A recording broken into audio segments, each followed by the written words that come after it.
nada, bienvenido. Gracias, Oscar, por siempre apoyarnos. Gracias, Pati, por conectarte. Y hacemos pues esta plática breve, pero pues para no dejar el espacio. Gracias. Gracias.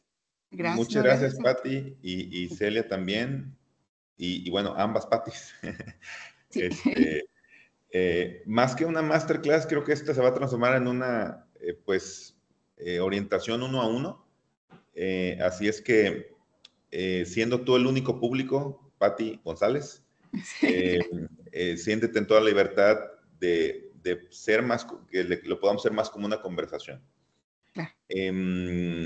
Luego les podrán compartir ahí simplemente para que puedas tener un poquito de información sobre mi background en los temas que han dado, pero para lo que vamos a charlar ahorita es relevante que sepas que mi formación inicial es como abogado, soy abogado con licencia para ejercer en México, pero también soy de los pocos abogados en México que tienen licencia para ejercer en Estados Unidos, lo cual esto nos va a llevar a orientar un poquito la plática sobre cómo crear y operar una empresa. Originalmente el tema era en México, pero lo vamos a ir cruzando un poco y comparando con cómo se compara esto pues con Estados Unidos, ¿no? Así es que, si te parece buena idea, Pati González, voy a compartir aquí la pantalla y sobre eso, conforme vayamos charlando, me puedes ir tú diciendo algunas inquietudes muy puntuales, muy concretas y bueno, pues esta orientación pues es casi para ti. Muchas gracias, muy Casi amables, para gracias, sí. Muy amables, gracias. Vamos a ver. Deja comparto aquí la pantalla.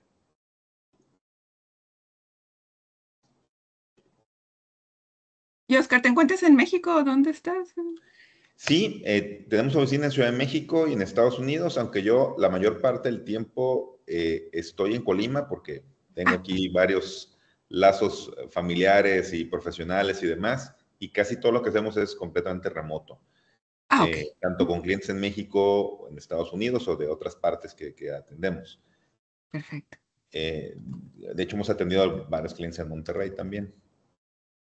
Ahí te va. Estoy viendo cómo comparto aquí.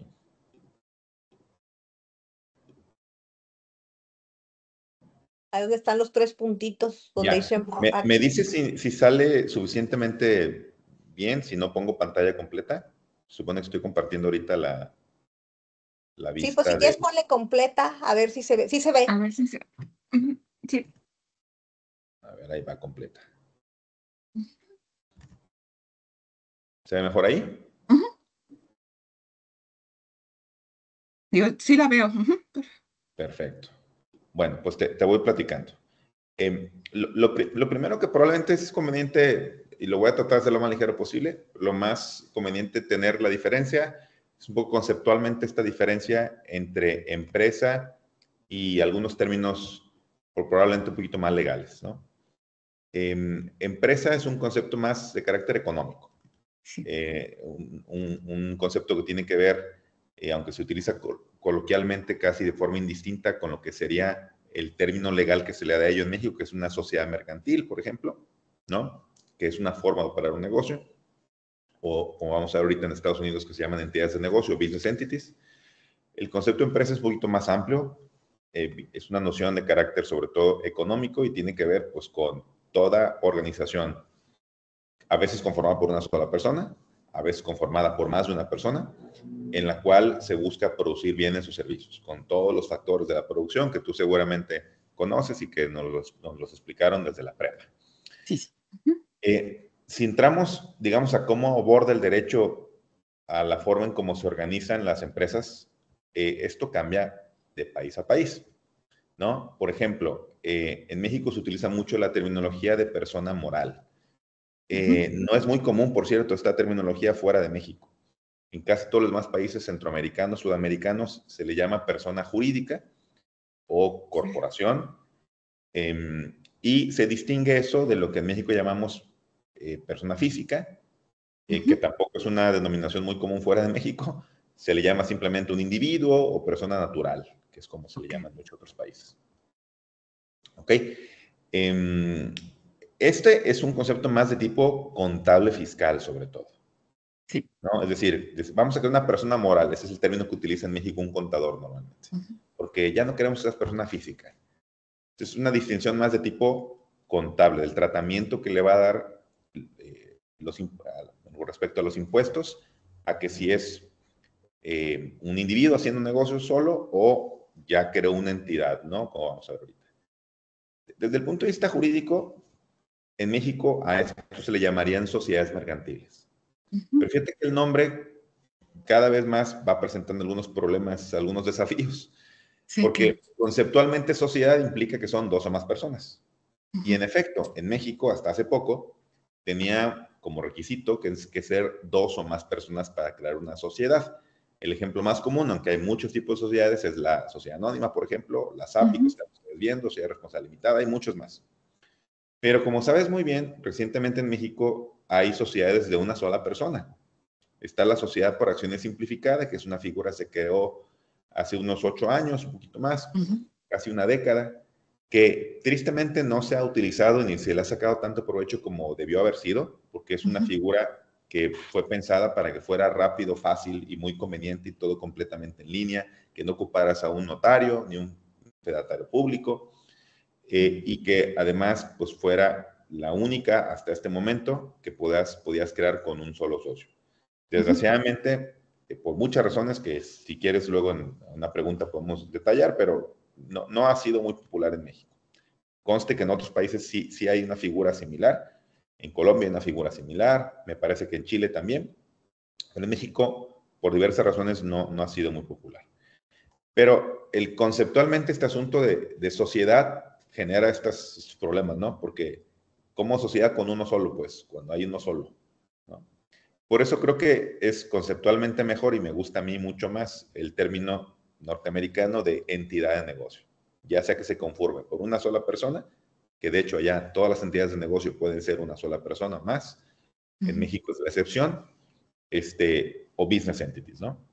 Bueno, pues partiendo de ahí, hay en México una clasificación, volviendo al término de empresa, que lo has escuchado, que si micro, pequeña, mediana empresa, bueno, hay una ley que clasifica justamente esto, y esto es relevante sobre todo para clasificaciones estadísticas, pero también para algunos apoyos que puedes tener acceso. Cuando eres una empresa grande o mediana, a veces no eres sujeto de apoyo en muchas cosas, y cuando eres una empresa micro o pequeña, tienes la posibilidad de acceder a muchos apoyos. Entonces, simplemente que tengas por ahí en mente que hay una definición de empresa en la ley del trabajo, y luego está esta otra ley con un nombre muy largo, Ley para el Desarrollo de la Competitividad de la Micro, Pequeña y Mediana Empresa, que justamente trae esta clasificación de micro, pequeña y mediana, y obviamente lo que salga de aquí sería grande, en función de número de empleados sobre todo, o de la facturación.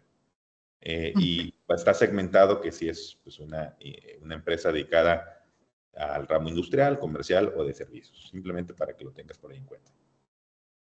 ¿Sale? Esto es un poco abundando en este concepto de empresa, ¿no? Ahora, pensemos que tú dices, ok, voy a abrir una empresa en México. Están probablemente tú y tu equipo con el que estás en ese dilema ahorita. Normalmente las opciones, aunque hay muchas más, ahorita vamos a ver, se reducen a opera el negocio como persona física o lo opera como una persona moral. Y ahí tienes discutiendo al abogado y al contador y dándote un montón de alternativas. Pensemos que tú ya ahorita, tu equipo decidió crear la empresa, crear cuando digo empresa, con esta diferenciación de que ya dijimos que el concepto de empresa es más de orden económico, no es el término jurídicamente adecuado, sería más bien sociedad mercantil en México, entidad de negocio en Estados Unidos, pero bueno, simplemente para poder avanzar de aquí en adelante, vamos a utilizarlos de forma indistinta. Pero pensamos que ya consideraste crear tu empresa diagonal sociedad mercantil. Bueno, pues como sabes, hay un trámite que no es nada divertido. Hay que ponerse de acuerdo en un montón de cosas. Ya que te pusiste de acuerdo en todo ese montón de cosas, tienes que ir con un fedatario público, es decir, en México un notario o un corredor público. Ahí se hace un documento que se le llama en México acta constitutiva, que en realidad consta de dos cosas. Consta de, aunque es un solo documento físicamente, trae un apartado donde se crea la empresa, que es lo que correspondería a lo que se llama teóricamente la asamblea constitutiva, y luego viene, que es lo más voluminoso, los estatutos, que es como el reglamento de la empresa. Si están ya ahorita en ese paso, seguramente están yendo y viniendo una serie de versiones con el notario, con el corredor, de cómo va a estar diseñada esa acta constitutiva. Sí. Lo relevante aquí, ¿tienes una pregunta para ti? No, que sí, sí estamos en esa parte. Justo. Bueno, lo relevante aquí, que seguramente lo estás viviendo en carne propia, es que hay que ponerse de acuerdo respecto a un montón de cosas. ¿Cómo se va a llamar la empresa? ¿Qué duración va a tener? ¿Cuál va a ser el objeto social? ¿Cuál va a ser el capital? ¿Quiénes van a ser los socios? ¿Quiénes van a ser los administradores? ¿Dónde va a estar el domicilio? Todo eso hay que ponerse de acuerdo antes. Sí. Vamos a ver que en la lógica de Estados Unidos, estas cosas suceden después. Primero creas la empresa y luego decides un montón de cosas, lo cual, en términos de los pasos que hay que seguir, es un poquito más cómodo y más rápido para cuando decides crear una empresa. Pero en México la lógica es, te pones de acuerdo tras 8 o 10 cosas y ya que te pusiste de acuerdo, entonces realmente comienza el trámite de la preparación del documento legal con el fedatario. Okay. ¿Sale? Sí. Bueno, los estatutos están llenos de un montón de tipos de cláusulas. No voy a entrar esto a detalle porque esto es algo más interesante, sobre todo para los abogados. Pero bueno. Ahora, ¿qué pasa una vez que creas la empresa? Tiene una serie de efectos que podemos agrupar en dos grandes grupos, efectos externos y efectos internos.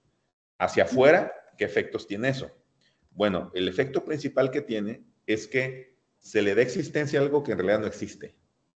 O sea, una sociedad mercantil es una ficción jurídica, es algo que no puedes tocar, no puedes ver, no puedes oler, pero legalmente está ahí, existe, porque tiene personalidad jurídica, tiene patrimonio propio, tiene derechos y obligaciones, tiene número de identificación fiscal, tiene cuenta de banco, pero no la puedes tocar en realidad, porque en realidad no existe. Existe solamente para efectos legales. Y entonces, como cualquier otro individuo, como tú o como yo, tiene personalidad jurídica. Lo relevante es tener muy claro que esa persona jurídica es diferente de los dueños. ¿Ok? Y esto, pues evidentemente, permite una serie de cosas, entre ellas que tenga una delimitación de responsabilidad, ¿no? De hecho, una de las enormes ventajas de crear una sociedad mercantil en México es tener esa protección legal que es la responsabilidad limitada. Luego también, como una sociedad mercantil en México, nunca vas a ver que llega a firmar un contrato por sí sola, siempre lo va a hacer a través de un individuo, entonces también ahí hay una serie de mecanismos de representación legal, es decir, se designa un representante legal o un apoderado, y luego hay una figura también que se llama representación orgánica, pero finalmente son mecanismos para que la entidad legal recientemente creada, que no existe físicamente, pueda actuar a través de alguien que sí tiene existencia física, es decir, un individuo. Luego hay una serie de responsabilidades que se adquieren, tanto de los socios como de la propia sociedad. Y luego siempre hay que tener en cuenta por ahí algunos, digamos, aspectos que a nivel preventivo habría que cuidar, que no se abuse de lo que en México se llama la personalidad societaria, para que no suceda lo que en Estados Unidos le llaman que se corre el velo corporativo. En otras palabras, que un juez en algún momento diga, pues sí creaste la sociedad mercantil, pero voy a hacer como que no la creaste porque esa empresa no siguió las formalidades y por lo tanto pierdes el beneficio de la responsabilidad limitada. Esto se aborda un poquito diferente en un país y en otro, pero básicamente la recomendación es, una vez que creas la empresa, ser muy puntual con las acciones de mantenimiento. Por ejemplo, las asambleas anuales, los reportes y todo eso, porque si no sigues eso, además de tener bien separadas las finanzas de la empresa respecto de los dueños y una serie de cosas, pues un juez puede decir, no, en realidad esa empresa es un poco de mentiritas, pues, ¿no? El término no se da, pero es lo que va a decir el juez. Y la consecuencia sería que se desestima la personalidad jurídica, es decir, hacemos como que nunca fue creada. Y eso tiene consecuencias pues, muy adversas y no queremos que pase eso. Okay. A nivel interno hay otra serie de consecuencias. Cuando digo interno me refiero que tocan a aquellas personas que intervienen en el acto jurídico de creación de la empresa. Principalmente son los socios y los administradores. Sobre todo los socios, los dueños, ¿no? Y hay una serie de efectos internos que se agrupan en dos grandes áreas, efectos patrimoniales y efectos corporativos. Finalmente uno crea una empresa, Pati, porque uno pretende generar riqueza y generar dinero a partir de ahí. Y todo eso que uno espera que pase felizmente a partir de participar en un emprendimiento, cae en esto que llamaríamos derechos patrimoniales, ¿verdad? Y que en lenguaje un poquito más aburrido de los abogados tienen que ver con pues, el derecho de participar en las primero hacer las aportaciones correspondientes, porque en función de eso es el porcentaje de propiedad que tenemos de la empresa y de ahí deriva todo lo demás. Por ejemplo, las utilidades, los beneficios, etcétera, ¿no? Entonces, todo lo que tiene que ver con la explotación en dinero de la empresa caería en esto que llamamos derechos patrimoniales. Pero esto va muy de la mano con el derecho de poder tener una cierta influencia dentro de la empresa que llamamos derechos corporativos, que se traduce básicamente en el derecho de votar, ¿no? En las asambleas, en el derecho de decidir una serie de cosas, ¿verdad? Y el derecho también, en su caso, de pedir cuentas, en el caso de, como dueño, a lo mejor no necesariamente participas en la administración de la empresa, pero sí tienes siempre el derecho de pedir cuentas a los administradores. Finalmente, los administradores, que son los que llevan el día a día de la empresa, están subordinados a los dueños. Por cierto, como tip, siempre suele generar ruido cuando, que es por cierto muy común en México y en todas partes del mundo, donde alguno de los dueños es también el administrador o los dueños son los administradores. Y luego en la práctica es muy difícil separar cuándo están tomando algunas decisiones como administradores y cuándo están tomando algunas decisiones como dueños, como socios. Y eso suele generar tensiones en la relación de las personas que participan en la empresa. Entonces, la recomendación siempre tener muy claro, a ver, cuándo estamos actuando como administradores y cuándo como dueños. Ok. ¿Verdad? Porque Sí, cuando están actuando como administradores hay decisiones que no pueden tomar. Tienen que pedirle permiso a los dueños, ¿no? sí. Gracias. Y simplemente tenerlos en cuenta. Bueno, puedes ver algunas imágenes simplemente cómo luciría esto, un poco si lo hacemos súper formal, pero a veces no es tan formal, a veces simplemente, sobre todo cuando la relación interpersonal entre los dueños es muy buena, el nivel de formalidad se relaja, lo cual no está mal, pero de todos modos hay que tener cuidado en documentar. La parte clave aquí es documentar las decisiones. En lo que en México se llaman acuerdos, en Estados Unidos le llaman resoluciones o actas de asamblea. ¿No? O en Estados Unidos le llamarían meeting minutes o minutas de reuniones. Ok, meeting minutes. Okay. Y esos también se pueden hacer, por ejemplo, ahorita con el Zoom y nada más registrar las minutas y todo eso. Ahorita sí es válido. Fíjate que ahora que lo mencionas, el año pasado hubo una reforma en la ley que permite ahora que ya se puedan hacer así. Sin embargo, el criterio que se ha tomado en México es de que si una empresa se creó antes de esa fecha, tiene que modificar sus estatutos para que lo permitan de acuerdo a lo que dice la ley. Si estás justamente ahorita en el punto donde estás creando la empresa, va a ser muy importante que verifiques la redacción de todo este apartado de las asambleas, cómo se convoca, el quórum y demás, para que ya esté alineado el texto del acta constitutiva y de los estatutos con lo que dice ya, y es decir, expresamente diga que se puede realizar esto, por ejemplo, a través de Meet o de Zoom o cualquier otro mecanismo de ese tipo, ¿no? Es Perfecto. decir, la ley ya lo permite, pero aparte lo tienen que decir los estatutos.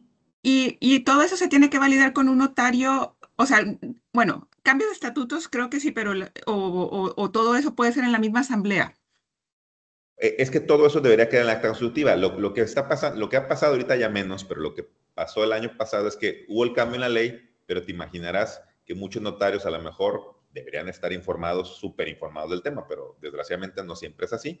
O aunque hubieran estado informados, les tomó algunas semanas o meses cambiar sus plantillas, ¿no? Okay. Que han usado durante pues, muchísimo tiempo. Entonces, a lo mejor, no recuerdo la fecha exacta, pero vamos a suponer que la reforma el año pasado fue en junio y a lo mejor todavía hubo un montón de actas constitutivas. Cuando digo montón, estamos hablando de miles en el país que todavía sus estatutos decían, pues lo que decía la ley anterior, que tenían que reunirse en tal lugar de manera física, etcétera.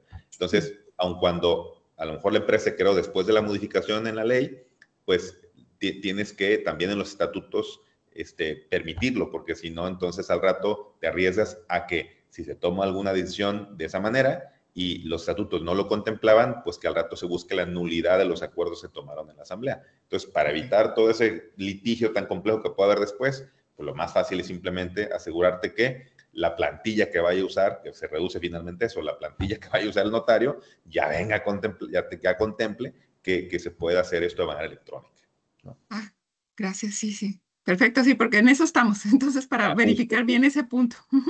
Sí, sí, si es un notario o es un corredor que está muy al día, seguramente ya actualizó su plantilla y ya lo trae. Pero no está Ok. de más echar un ojo porque pues, puede ser que a lo mejor no lo tiene ahí a la mano. Ay, perfecto, gracias. Bien. Y bueno, hay una serie de obligaciones de los socios, que más o menos Ujú, son las que ya comentamos ahorita: realizar ujú, aportaciones, en su caso responder de las deudas sociales, con los, aquí digamos, ventajas que tiene el principio de la libertad, de la limitación de responsabilidad, ¿no? Sobre todo ujú. cuando es un tipo de sociedad mercantil, que en el caso de México tiene este beneficio, que es básicamente la sociedad anónima y sus subtipos, como ahorita vamos a ver. Uno de ellos es justamente la SAPI o la sociedad responsable Sí. limitada. Por cierto, hay muchos contadores y mucha gente que jura y perjura que la única sociedad mercantil en México que tiene este beneficio de la responsable limitada es justamente la sociedad responsable limitada. Y creo que hay más bien una confusión conceptual, porque como en el nombre trae esa descripción, pareciera Sí. que es la única, pero no es así. Como Ah, sabes ok, muy bien, perfecto. la sociedad anónima, aunque no se llama así, también en su funcionamiento opera bajo el principio de la responsabilidad limitada y al igual también la SAPI, Las ¿no? ok. ¿Qué quiere decir, por cierto, la responsabilidad limitada? Quiere decir que si demandan a la empresa, las obligaciones de la empresa no se va a trasladar al patrimonio de los socios, A los básicamente. socios, Es un sí. escudo Ujú. legal. Escudo, sí. ¿Ok? Bueno. Ujú, Bueno, así como hay derechos, hay obligaciones, hay derechos, que obligación. son los que ya ahorita comentamos, se reducen a estos derechos tanto corporativos como derechos patrimoniales.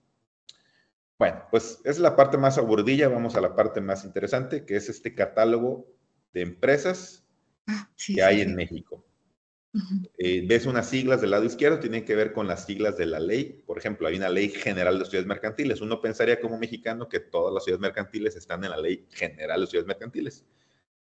Yo fastidio mucho a ujú. mis alumnos que tristemente no es así. Hay otras leyes que están contempladas, otras sociedades, entonces no todas están pues en esa ley general. En eso, ok. Ujú, Hay otras leyes que, por ejemplo, la ley agraria contempla una sociedad de producción rural y luego está una ley antigua, de tiempos por A. Echeverría López Portillo, que es una ley de sociedades de seguridad social, de ok. solidaridad social, que contempla justamente este otro tipo de sociedades un poco extrañas, que se dejaron de usar, pero la ley no se derogó. ¿Y qué crees? En el sexenio anterior se medio pusieron de moda otra vez porque un poco correspondía con cierto corte ideológico. Entonces ahí están todavía rondando en el ambiente. Ahora, Perfecto. si pones atención a esta lámina, pareciera que Ujú, el menú es mucho más amplio de lo que uno piensa normalmente. Uno normalmente, las opciones que a uno le ofrecen o uno ve es operar el negocio como persona física, crear una sociedad anónima o una sociedad de responsabilidad limitada como alternativa. En algunos casos ya comienza a ser muy popular la SAPI porque fue diseñada para un propósito muy particular y ahorita tocamos eso. Y luego en medio hay una figura que es el equivalente o la tropicalización en México de lo que en Estados Unidos es la partnership, que es ujú, el contrato de asociación en participación, que no voy a detenerme a explicarlo mucho detalle, pero es un contrato que suele crear muchas confusiones partiendo desde el nombre ujú. y dónde está regulado, porque al estar regulado ese contrato en la ley general de sociedades mercantiles, la gente cree que es un tipo de sociedad mercantil y resulta que no es. Y luego, como se llama contrato de asociación de participación, la gente tiende a pensar que es un contrato asociativo, pero resulta que tampoco es un contrato asociativo, es un contrato de colaboración. ¿Qué quiere decir eso? Que no se crea ninguna persona jurídica, pues en realidad.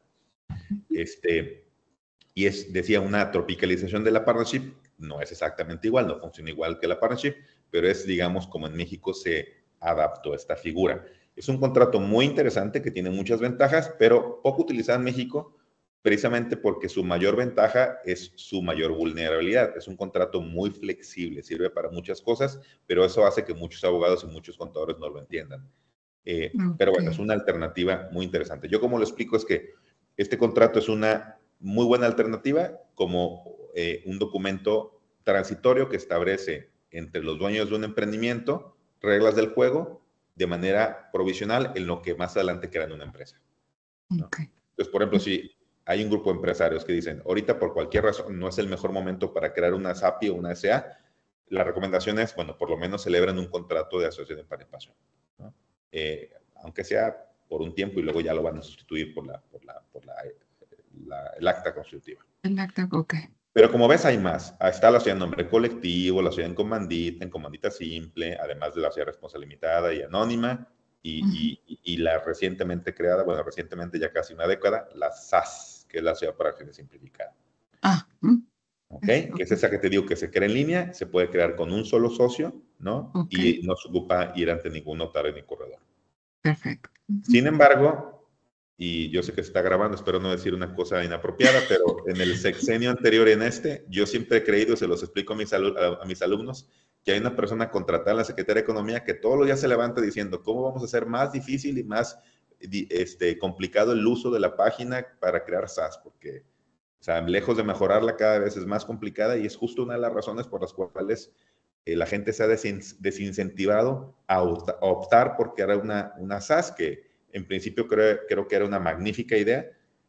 Fue creada en tiempos de aquellos tiempos con cierta nostalgia que recordará Pati Mora, que es los de INADEM y todo aquello, ¿no? Entonces, resultado de aquellos esfuerzos, se creó esta figura que, por cierto, se venía discutiendo de cuando se creó, ambas Patis, como 20 años para atrás. O sea, yo desde que era estudiante y mucho más para atrás ya se discutía la posibilidad de crear en México una figura de crear empresas que se le llama unimember o unipersonales. Y era como que, no, porque en el momento que eso pase se va a caer el país a pedazos y va a empezar el Armagedón y eso no puede pasar.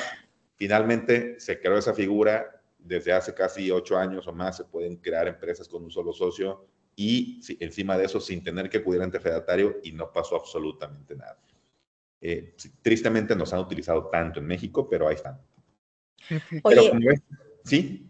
sí, perdón, yo también aquí aprendiendo, porque la verdad que me encanta siempre que Oscar nos da estas clases, porque yo traigo una duda. Por ejemplo, esta SAS, ¿cuál sería la diferencia con una persona física con actividad empresarial, o sea, ventajas, desventajas? Porque igual pues debe tener sus ventajas.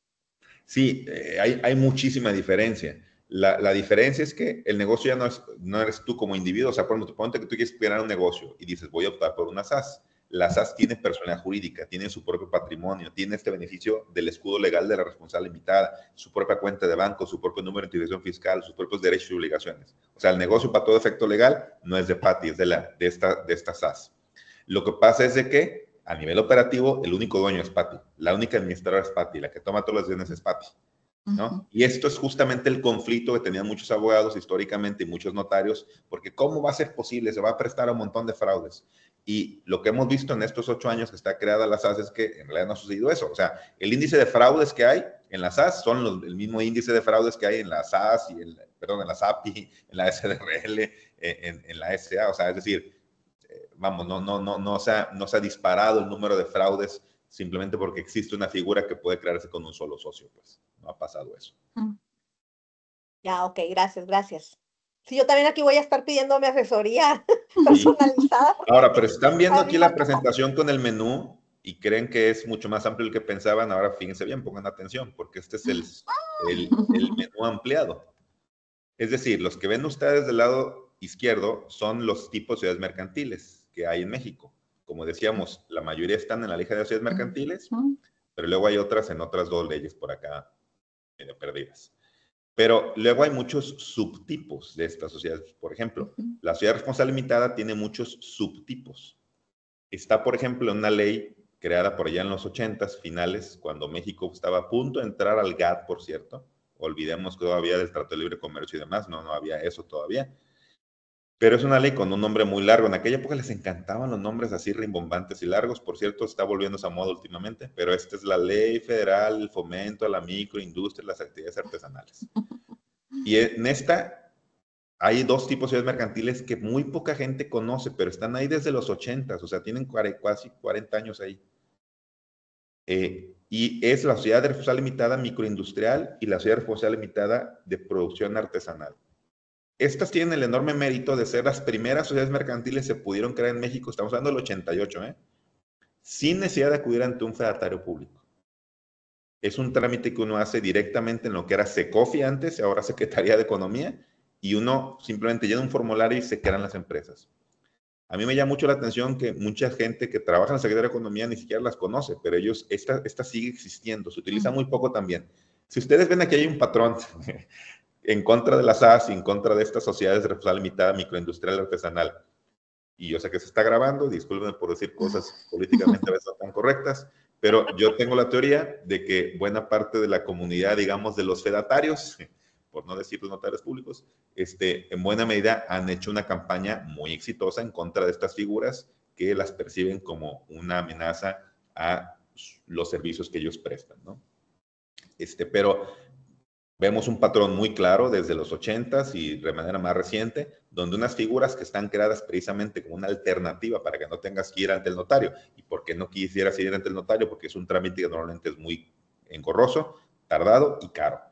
Entonces, justamente para que vean que no es algo nuevo, desde los 80s se pensó en remediar eso y por eso se crearon estas figuras. Bueno, están estas otras menos importantes, que es una ley creada en el 34, por cierto, el mismo año que se creó la Ley General de Sociedades Mercantiles, que ya va a cumplir, de hecho, cumplió el año pasado 90 años. Está esta otra sociedad de responsabilidad limitada de interés público, que es, Pati, como la figura antecedente, que todavía existe, de lo que ahora en México se han puesto de moda, que se llaman las APPs, las asociaciones público-privadas. Las asociaciones público-privadas se ha puesto muy de moda, pero esencialmente son lo mismo que esta cosa que ya existe desde hace 90 años. Y luego está la Ley de Mercado de Valores, que sufrió una modificación, es de 2005, pero luego se modificó después, y ahí es donde está regulado estas dos empresas que están pensadas precisamente para que este tránsito de todo este proceso de levantamiento de capital. Ya existía en México y estaba justamente regulada en la Ley de Mercado de Valores lo que es la SAB, Sociedad Anónima Bursátil. Una sociedad anónima bursátil tiene que ser una sociedad cuyo capital social esté bien en acciones. Y en México nomás hay dos, que es, bueno, hay tres ahora, que es la sociedad anónima, la sociedad en comandita por acciones y de manera más reciente la sociedad por acciones simplificadas, la SAS. Como la sociedad en comandita por acciones nadie lo utiliza, en la práctica la única para efectos generales que es realmente utilizada, que su capital es por acciones, es la sociedad anónima. Entonces, la sociedad anónima, cuando cotiza en bolsa, se transforma en una SAP. Pero luego se pensó hace como 15 años de que el tiro está un poco largo, ¿no? O sea, ¿cómo hacemos que una pyme, que es una sociedad anónima, de repente sea un Bimbo y cotiza en bolsa y sea una SAS? Bueno, hay un trecho ahí en medio, ¿no? Y justamente como vehículo intermedio se modificó la ley y se creó la SAPI. La SAPI es una, para que no te confundas, Pati González, y porque mucha gente la hace súper complicada, pero está muy fácil en realidad. Una SAPI sigue siendo una SA, es un subtipo de la SA. Okay. Nada más que lo que la hace diferente está regulado justamente en la Ley de Mercado de Valores. Y para que tú entiendas una SAPI versus una SA, yo como lo explico es que es una SA con esteroides. Es decir, está pensada para crecer más rápido. ¿Y en qué se manifiesta eso? Pues está ya preparada sus reglas para que levantes capital, para respetar mejor los derechos de las minorías, para que haya la posibilidad de generar algo que no se puede en la SA, pero acá sí que son acuerdos paralelos entre accionistas y una serie de cosas que básicamente es copiar un poco de la práctica corporativa norteamericana, ¿no? Entonces, bueno, eso es una SAPI finalmente. Como ves, no está algo tan complicado. Sí, porque no las conocía hasta ahorita que estamos con este spin-off y que va a ser SAPI. ¿Yo qué es SAPI? Pero mucha gente la super complica, ¿eh? O sea, una SAPI es una SA, simplemente con reglas preparadas para que la empresa crezca más rápido. Es simplemente eso. Sí, porque aquí en México o sea, tengo una SC. Tengo una SC. Y obviamente que no hay ganancias y que no puedes tener dinero en el banco. O sea, hay muchas reglas. Yo creo Mira, que aquí ahora en que las lo APIs... mencionas, esa es súper buena pregunta, Pati, porque si te fijas no están en este menú, porque en este menú solamente puse las sociedades de carácter mercantil. Resulta que en México hay una distinción muy dicotómica entre sociedades mercantiles y sociedades civiles que están fuera de esta lámina. En México, ¿cuáles son las sociedades civiles? Pues hay dos nomás. Las ACs, que son las asociaciones civiles, y las SC. Bueno, en esa lógica, digamos, una sociedad mercantil, como típicamente sería una SA, sería una for-profit en Estados Unidos, y una AC sería una non-for-profit. Pero fíjate que en México la SC queda en medio y tiene un tratamiento súper interesante, porque lo que dice la mayoría de los códigos está regulado no en la ley federal, sino en los códigos de cada estado, pero todos dicen casi lo mismo. La SC se supone que tiene un fin, fíjate qué interesante, tiene un fin preponderantemente económico que no llega a ser un fin de lucro. Y eso es un quebradero de cabeza para muchos contadores y abogados y para muchos empresarios porque, a ver, explícame con peras y manzanas, ¿qué significa que tenga un fin preponderantemente económico, pero que no sea de lucro ni de especulación comercial? En la práctica esto se ha traducido que las SCs normalmente son o se han utilizado para prestar servicios profesionales, que sigue siendo un negocio, pero que históricamente en México hay esta concepción de que no es una actividad mercantil, es una actividad civil todavía. Aunque todo despacho, por ejemplo, de abogados, contadores, arquitectos, pretende ser un negocio rentable, pero el tratamiento que le da la legislación, sobre todo a nivel fiscal, es diferente de una sociedad mercantil como cualquier otra que vende productos u otro tipo de servicios. Entonces, pero en términos prácticos, es un tip que a lo mejor no sabías. Una SC tiene la gran ventaja de que tributa como persona física y no como persona moral. ¿Y eso qué significa? Por eso se utilizan mucho como estrategia fiscal. Resulta que una SA, por default, tributa por cantidades facturadas, no por flujos. O sea que si un mes determinado facturó 100,000 pesos, pero cobró 10,000, va a pagar impuestos sobre 100,000, aunque haya recibido 10,000. Y las personas físicas tributan por flujos. Es decir, facturó 10,000, pero cobró 10,000, pues paga impuestos sobre 10,000. Bueno, las SC tributan como persona física. Eso las hace muy interesantes en México. Sí, que es lo que estoy viviendo yo digo, porque luego tengo que sacar el dinero del banco y luego le tengo que poner, o sea, sí, está muy interesante. Exacto. No, bueno, muchas gracias. Entonces, Sí, está muy interesante tip. Muy gracias. Exacto. Bueno, ahora vamos a ver en Estados Unidos cuál es el menú. Ahora vamos a brincar a lo gringo. El menú, aunque es mucho más amplio, estas son las más utilizadas. El equivalente a lo que en México sería operar un negocio con persona física, allá le llaman tener un sole proprietorship. Probablemente la diferencia es de que tienes que registrarte como tal. O sea, no creas ninguna entidad jurídica, pero tienes que avisar al Estado. Voy a empezar un negocio y el negocio es mío. Es más o menos lo equivalente en México a decir, voy al SAT y voy a agregar mis obligaciones fiscales y ahora voy a dar de alta la obligación de persona física a una actividad empresarial. O sea, sería lo equivalente. Pero el negocio, en términos generales, es tuyo de Pati, pues, ¿no? Del otro lado del espectro, tendríamos a la corporación. La corporación, aunque tiene sus diferencias, es lo más parecido a lo que en México es una SA. O una SAP. Sí. No, de hecho, sería más parecida a la SAP en realidad que a la SA. Sí, SAP. ¿Okay? Un punto muy importante es que al igual que la SA, su capital está en acciones. Y no olvidemos que las acciones son títulos negociables. Por eso es que se negocia en la bolsa de valores? Los títulos negociables que representan el capital social. Por eso es que las únicas empresas que pueden estar en bolsa son las que su capital social está en acciones. No puede estar en bolsa una SDRL, por ejemplo, una cooperativa, etc. Tiene que ser una sociedad cuyo capital esté en acciones. Bueno, así funciona la corporación. Cabe hacer notar que en redes sociales ustedes hayan escuchado mucho publicidad de información de la C Corp o la S Corp, si les ha tocado escuchar. Mucha gente, pues hay mucha información un poco imprecisa al respecto. Mucha gente cree que son diferentes tipos de sociedades mercantiles, es decir, en Estados Unidos se llaman business entities. En realidad no es así, les voy a simplificar esto. En realidad sigue siendo una corporación. Lo que cambia es el tratamiento fiscal que la autoridad fiscal en Estados Unidos les va a dar, que a nivel federal ya es el IRS. Es el equivalente del SAT. Y básicamente lo que significa es que si es una C Corp, entonces va a tributar como una corporación de toda la vida, que es exactamente como tributa una sociedad anónima en México. Pero si elige ser tratada como una S Corp, en realidad se traduce a que elige ser tratada como una partnership, y ahorita explico qué es eso. Bueno, entonces en este menú de opciones tenemos en un lado del espectro en Estados Unidos una sole proprietorship, que es operar el negocio con persona física. Del otro lado del espectro tenemos una corporación. Y en medio tenemos esto que son las partnerships. Hay muchos tipos de partnerships. Voy a explicar la más sencilla, que es la partnership general o llamada simplemente partnership. Esta partnership es una figura que no hay en México. Por muy que conceptualmente partner significa socios, partnership pareciera que sería sociedad. Yo lo que le digo a mis alumnos es que sería incorrecto traducirlo como sociedad, aunque semánticamente significa exactamente eso, porque lo que tendemos a pensar es que es alguna de las que ya vimos acá hace rato. Y resulta ser que no. Es un animal que no hay acá. Es un animal de otra fauna completamente porque no hay nada parecido en México.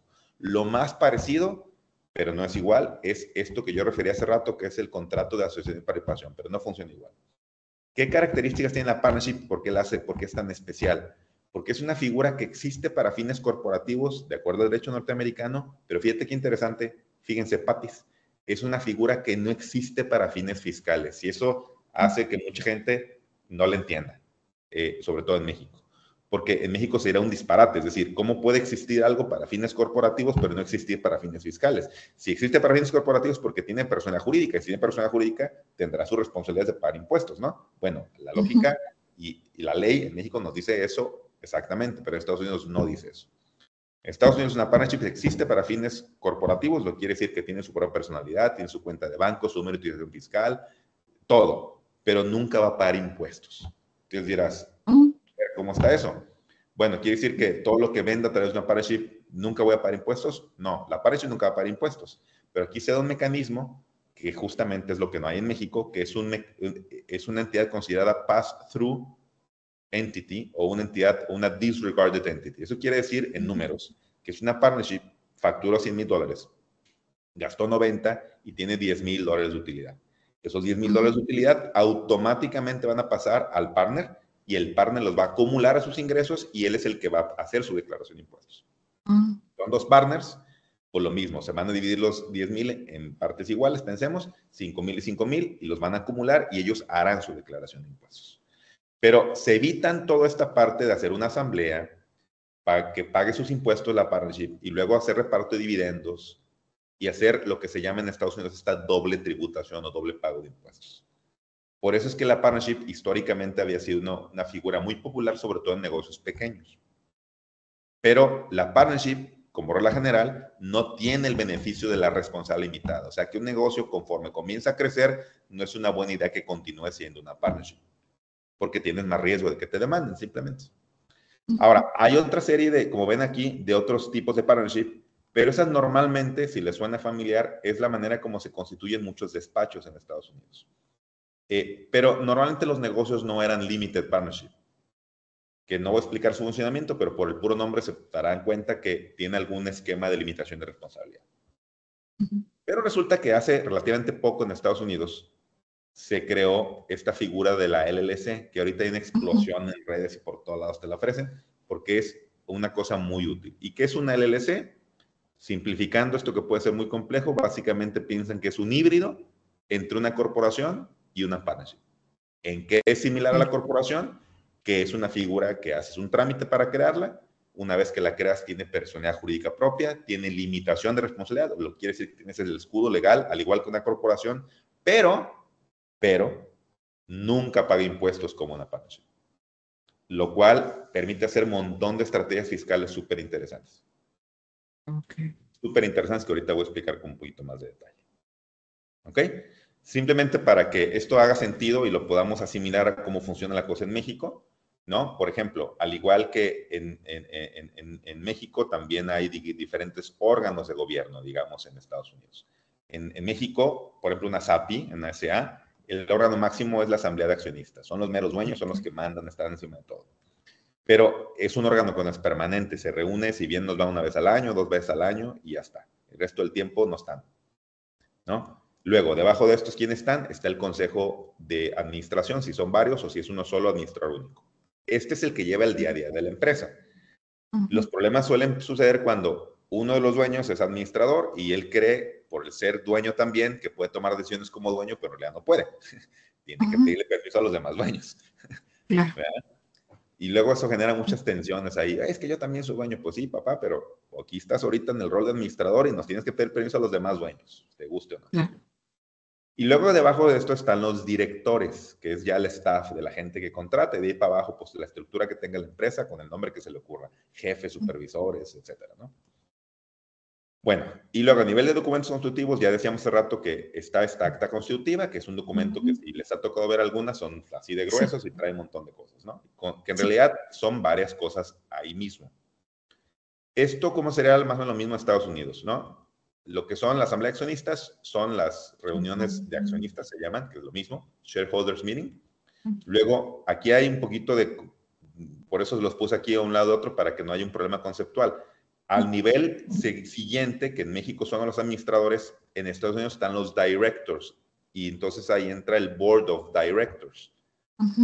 Esto causa confusiones en México porque los directores son de tercer nivel en México y allá serían el siguiente nivel después de los dueños. Y luego después de estos vienen los officers. de aquí viene lo que llaman un empleado nivel C. Nivel C es de chief, por ejemplo, o nivel officer, ¿no? Pues aquí están los puestos esos, ustedes han escuchado famosos que se han puesto de moda también en México, que CEO, CFO y demás. La gente tiende a pensar que ese es el mero de la empresa, pero en realidad este es un puesto de tercer nivel. Está por debajo del Board of Directors y por debajo de los dueños. Por los shareholders, sí. Eso es importante tenerlo en cuenta porque luego hay un tema conceptual ahí que se hace uno bolas, ¿no? Bueno, a nivel de documentos, ¿qué sería lo equivalente al acta constitutiva? Bueno, es un documento que se llama más o menos igual, se llama Charter of Incorporation. Como en Estados Unidos no hay una ley federal, como en México, una misma ley para todo el país, en realidad hay 50 leyes estatales, cada estado le llama un poquito diferente.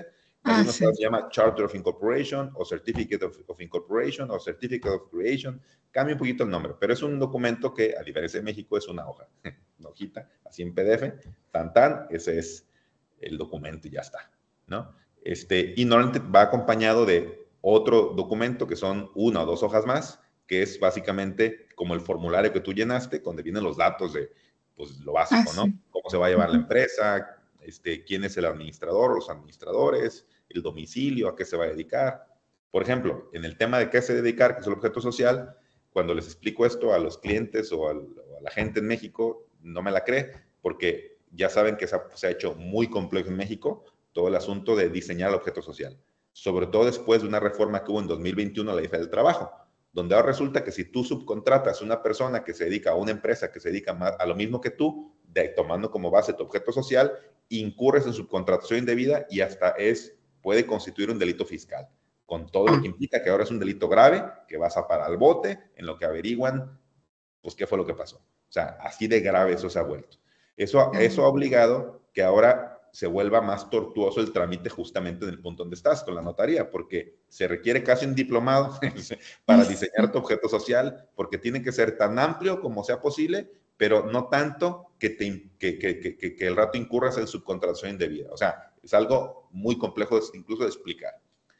Bueno, les decía que muchos de los clientes o la gente que les explico esto, cómo funciona en Estados Unidos, se ríe, porque no me cree, porque allá el 99% de las empresas, su objeto social es any lawful purpose. Y bueno, me voy a regresar para esto, que justamente haciendo esta transición entre los de México y Estados Unidos, hay ciertas obligaciones de mantenimiento, al igual que en México y en Estados Unidos, pero si comparamos costos, por ejemplo, Pati Mora, uno pensaría, volviendo a esta asunción de complejidad, uno pensaría que si es caro y es complejo hacer negocio en México y abrir una empresa en México, pues es más caro Estados Unidos.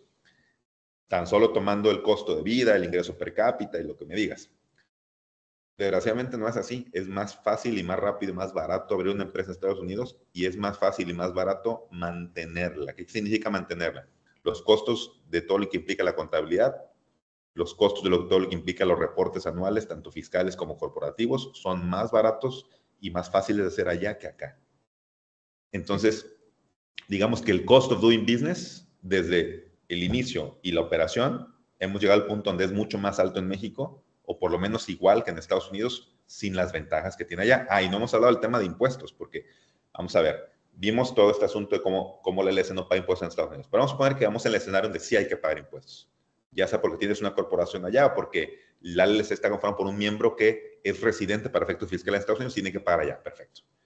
Aún así, es una ventaja fiscal muy grande porque nos vamos a ahorrar el IVA y el ISR allá está en 21% comparado contra 31% acá. Oh, wow, ok. Entonces, ahí ya le ganaste un 26%. Sí. Que no es nada. Y teniendo a Trump también. Bueno, Trump fue el que bajó en su término anterior del 35%, creo, al 21%, el ISR. Okay. Otra capa que hay que agregarles que en Estados Unidos hay ISR federal y estatal. Sí, estatal, sí. Justamente esa es la razón por la cual para quien va a tener este esquema de no tener operaciones físicas en Estados Unidos porque es no residente y va a operar todo a distancia, obviamente, pues la recomendación es buscar crear la empresa en un estado donde el impuesto sobre la renta sea más bajo y pues no hay más bajo que cero, ¿verdad? Entonces, Sí. justamente aquellos estados que no tienen impuesto a la renta es los que se han hecho muy populares para crear empresas justamente bajo este esquema, ¿no? Que son de dueños extranjeros. Los Y de justamente Delaware. Texas es uno de ellos. Texas, ok. Ujú, Ajá. Wyoming, ujú, Colorado, Nuevo México, Florida son los más populares. ok. Delaware, por cierto, Pati Ujú, Mora, contrario a lo que mucha gente cree, que Delaware es muy atractivo porque se sí. pagan menos impuestos, en realidad no es así, no es de los más baratos, de hecho sí tiene impuesto a la renta Delaware. Ok. La gran ventaja de Delaware es que es el gold standard en temas de cuestiones corporativas Ok. y de su sistema judicial, que es el mejor del mundo para atender juicios entre empresas. Ok. Todo abogado en Estados Unidos sabe que si es inminente, y toda persona de negocio en Estados Unidos sabe que si es inminente que vayas a un litigio, lo mejor que te puede pasar es que ese litigio sea en Delaware. Ujú, O sea, es tan importante que Delaware ve crear empresas y todo lo que es resolver controversias alrededor de las empresas como una industria. Y es una de sus industrias más importantes en Delaware. Delaware es un estado chiquito como Colima, ujú, chiquitito. sí. Pero su mayor actividad industrial, por así decir, económica, tiene que ver con crear empresas y resolver problemas de empresas. Fíjate qué interesante. Perfecto. No, sí, muy Pero no es interesante. el más barato a nivel de impuestos. Ok. Entonces, Texas, y ahorita Elon Musk está trabajando mucho en que Texas sea muy productivo en... Y justo por eso, tanto Tesla como muchas otras empresas han ido a California, a Texas, porque en contrapartida, California Ujú, es de los estados más complejos y más caros. ok. Ujú, muchas gracias.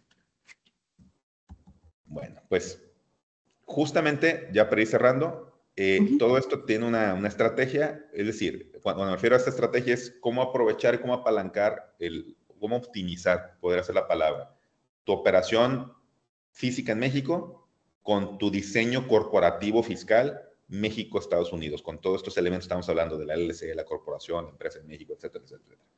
¿Sale? sí. Un poco el argumento de cierre, digamos, de esta explicación sería que Ujú, eso representa una serie, armar una estrategia adecuada que incorpore estos elementos de Estados Unidos representa una serie de ventajas que principalmente podemos organizar en 5 puntos. sí. Primero, una serie de ventajas fiscales, como ya habíamos comentado. Me voy a brincar para acá.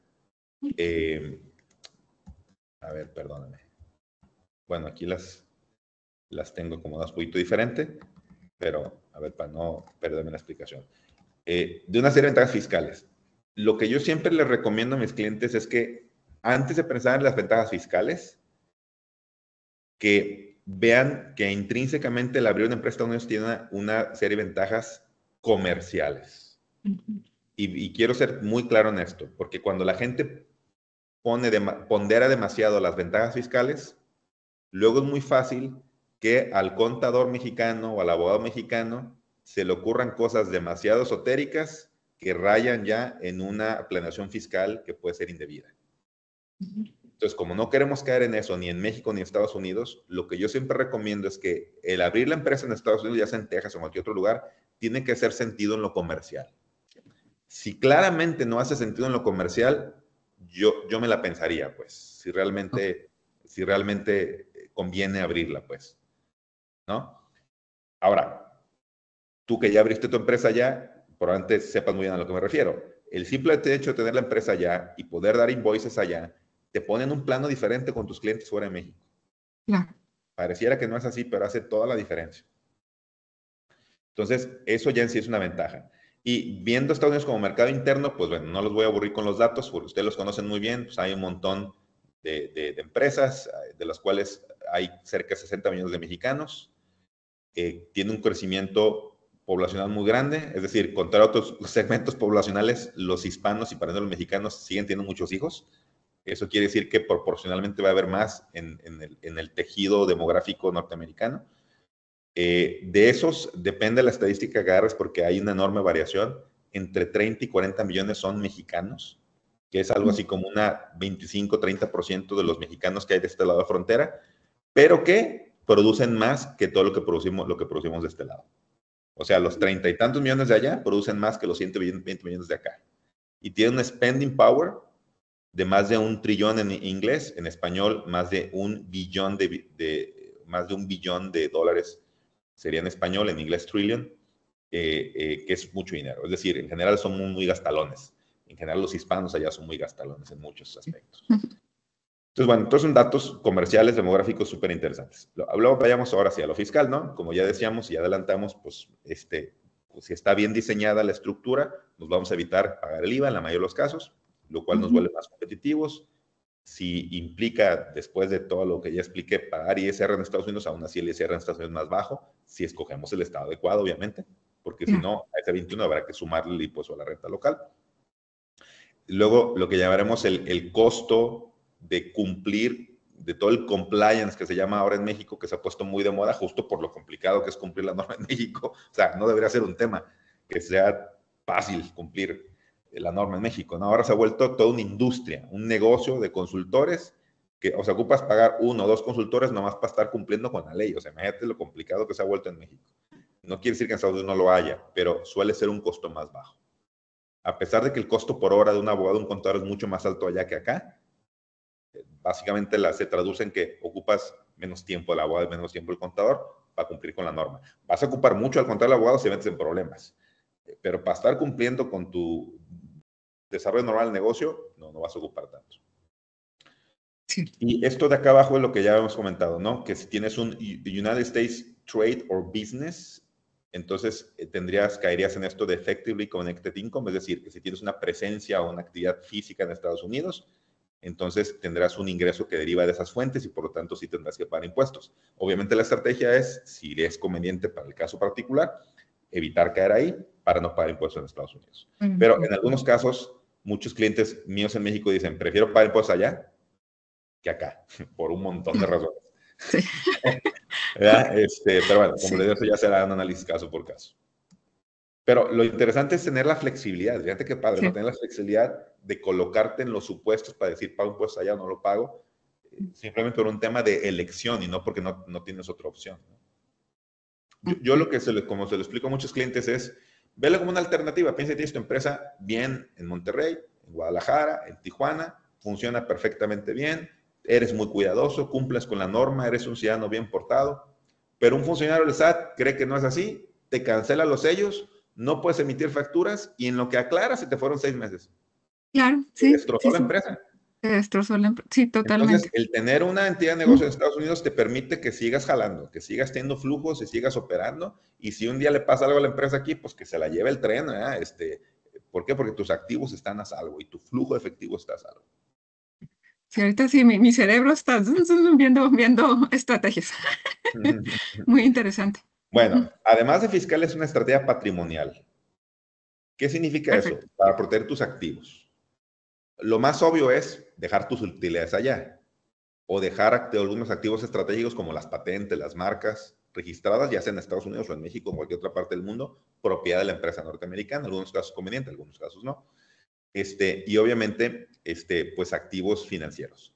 Pero en los últimos meses me llama mucho la atención que me han consultado algo que a mí no se me había ocurrido y que algunos clientes están muy preocupados. Pues no sé si pasa en Monterrey, pero acá en el occidente hay una enorme preocupación de que de repente el gobierno le diga, Pati Mora, me gusta el terreno que tienes en tal lado, te lo voy a expropiar. O ¿sabes qué? O sea, ese tipo de preocupaciones que antes eran teóricas, hoy en día son preocupaciones reales de muchos empresarios. Entonces, una estrategia con algunos que estamos haciendo es, bueno, ¿por qué no ponemos el inmueble a nombre de una empresa extranjera?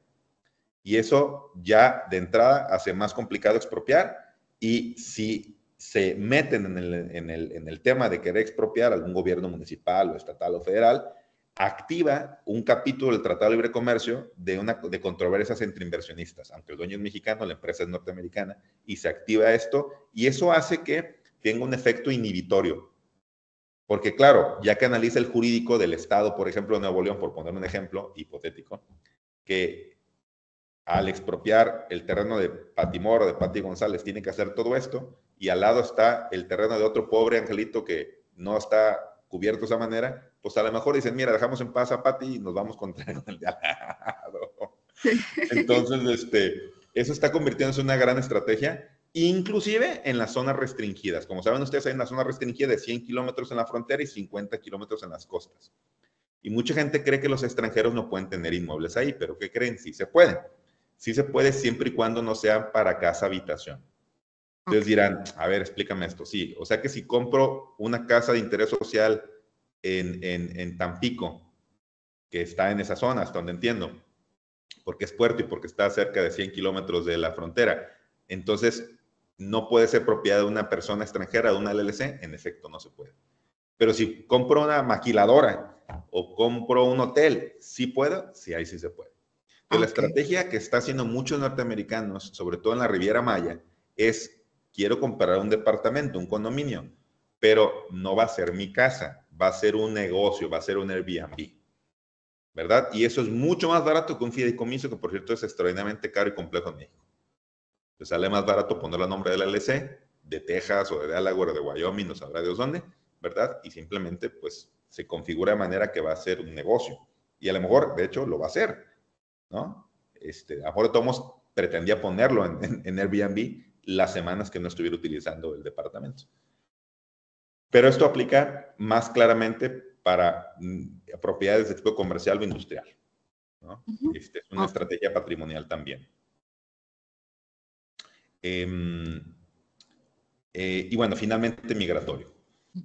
Mucha gente no nos queremos ir de México. Yo soy de esas personas que, teniendo la posibilidad de haberme quedado a vivir en Estados Unidos, decidí venir a México. En retrospectiva, no sé qué tan buena idea haya sido eso, pero vamos, estamos aquí por elección y porque nos gusta una serie de cosas. A nadie nos encanta dejar el país. No creo que a nadie le entusiasme la idea. Pero bueno, tampoco quiere uno verse, digamos, vulnerable a una serie de cosas. Entonces, para mucha gente está siendo muy atractivo el decir, a ver, ya tengo la empresa en Estados Unidos, ya tengo operaciones, ya tengo facturación, chin, con todo eso ya califico para algún tipo de visa de inversionista o de negocios o de talento cualificado. Y si es así, pues está padre aprovecharlo, porque eso te va a abrir todavía más las puertas para acelerar tu negocio en Estados Unidos. Y encima de esto, puede ser que este beneficio, dependiendo del tipo de visa, lo puedas extender no solamente para ti, sino para tu cónyuge y tus hijos. Que tan solo es el último hecho, el tener la posibilidad de que nuestros hijos puedan estudiar en Estados Unidos, con tarifas de local y no con tarifas de estudiante visitante, y menos ahora con lo que está pasando con la Universidad de Harvard, por cierto, es una enorme ventaja. Que tan solo eso, para muchos dicen, me interesa abrir una empresa, yo no sé si voy a vender o no, yo no sé si va a hacer negocio o no, pero por lo menos va a ser el vehículo para sacar una visa que al rato mis hijos puedan estudiar en Estados Unidos y que luego ellos elijan vivir en Estados Unidos o en México según las oportunidades que les ofrezca la vida, ¿no? Pero que ya no sea como que, ching, no me quedó otra, ¿no?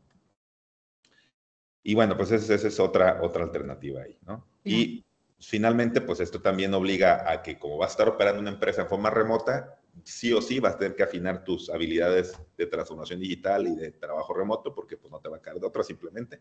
Y lo más probable es que si una persona o un grupo, unos empresarios ya están en ese punto, y sobre todo estamos hablando de una empresa que se dedica, como les digo, a temas de tecnología o a servicios, muy probablemente ya tiene muchas habilidades de trabajo remoto, simplemente las va a afinar, ¿no? O sea, este proceso es muy diferente para alguien que tiene una taquería y ahora quiere poner una empresa en Delaware. O sea, a ver, es complicado, ¿no?